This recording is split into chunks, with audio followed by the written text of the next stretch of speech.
Compared to the rest of Europe, Polish churches are alive with people practicing their faith. Respectful tourists are welcome. Some come to worship, and others to remember leading figures in Polish history, such as Kazimierz the Great. If you're going to remember one Polish king, remember Kazimierz the Great, who ruled Poland from Kraków in the 14th century.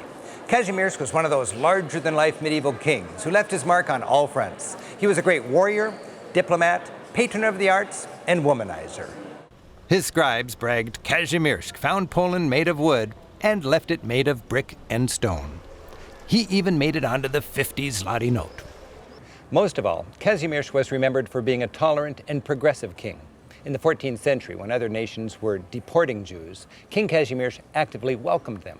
He granted them special banking and trading privileges and established the long-standing tradition of Poland being a safe haven for Jews in Europe.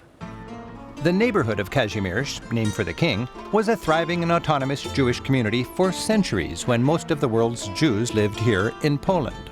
In the 1930s, a quarter of Krakow's population was Jewish. While few Jews actually still live here, the spirit of the Jewish tradition survives. Perhaps the best way to enjoy that is at a klezmer dinner concert. Several restaurants offer Jewish music from 19th century Poland with their traditional cuisine.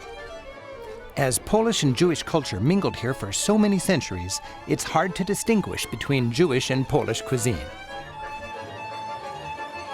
But with ambience like this, it's clear that Jewish heritage here is a rich one.